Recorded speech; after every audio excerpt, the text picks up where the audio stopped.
All right, let's talk about the undisputed ruler of the savannah.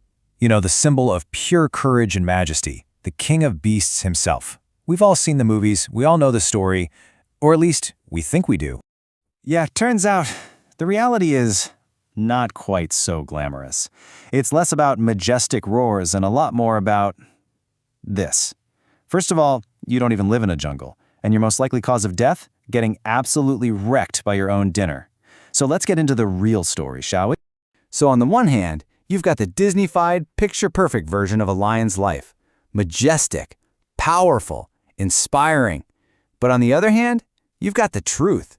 And the truth is mostly just sleeping, starving, and being so covered in flies, they're literally drinking your eye moisture. It's pretty grim. Let's dive in. Now this whole story, it doesn't begin with some glorious presentation on Pride Rock. Oh no.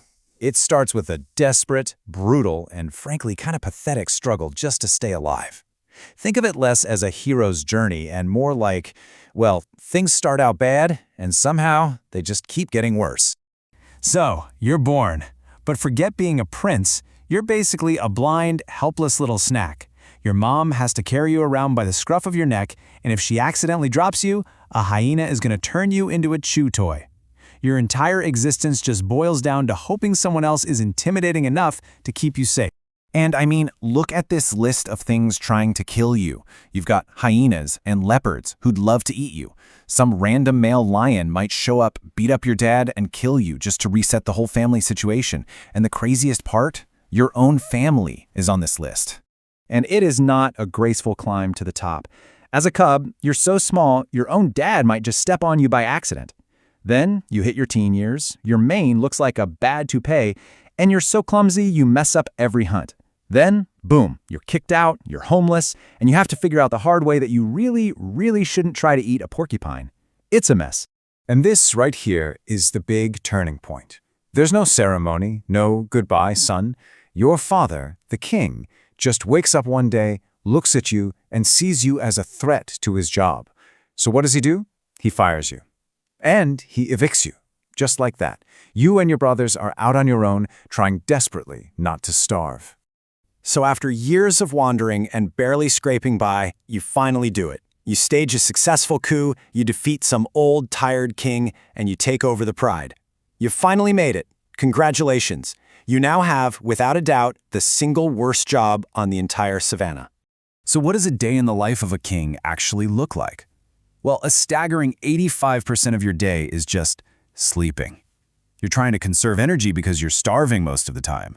The rest of it is a delightful mix of mind-numbing boredom, constant annoyance from hyenas, and then brief, terrifying moments where you have to fight for your life.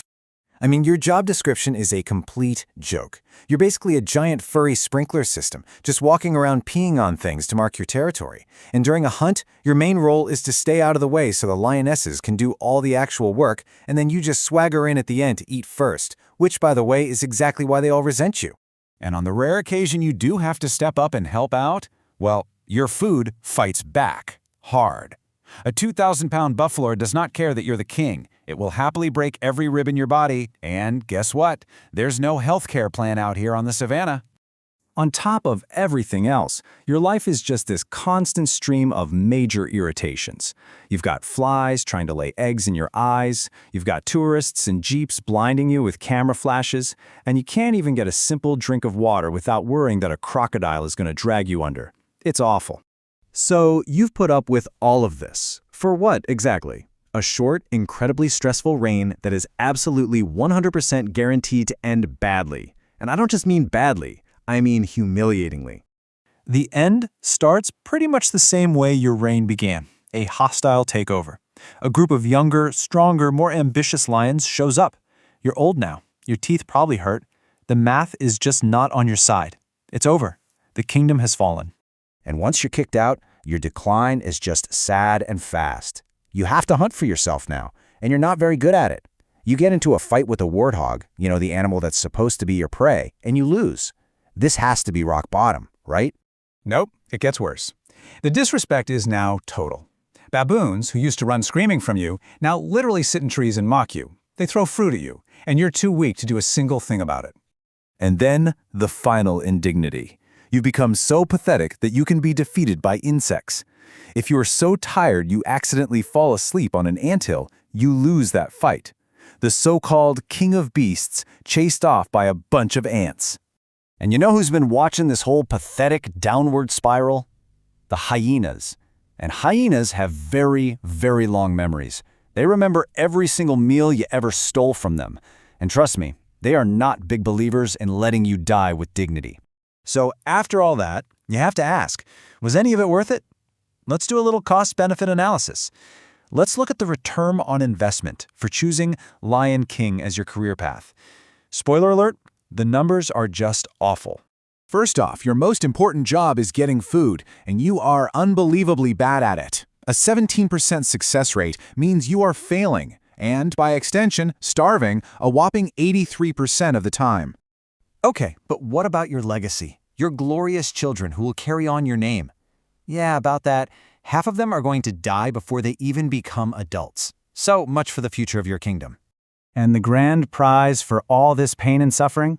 The throne you fought and bled and starved for? On average, you get to keep it for about 3 years. That's it. All of that struggle for a reign that's shorter than a single U.S. presidential term. So, when you put it all together, what's the big takeaway from this miserable life of struggle, constant pain, and utter humiliation? Maybe don't come back as a lion. Be a tortoise. Seriously. They live for over 100 years, they have their own built-in security system, and they get to just chill out and eat strawberries. It's not even close. Being king is officially the most overrated job in the entire animal kingdom.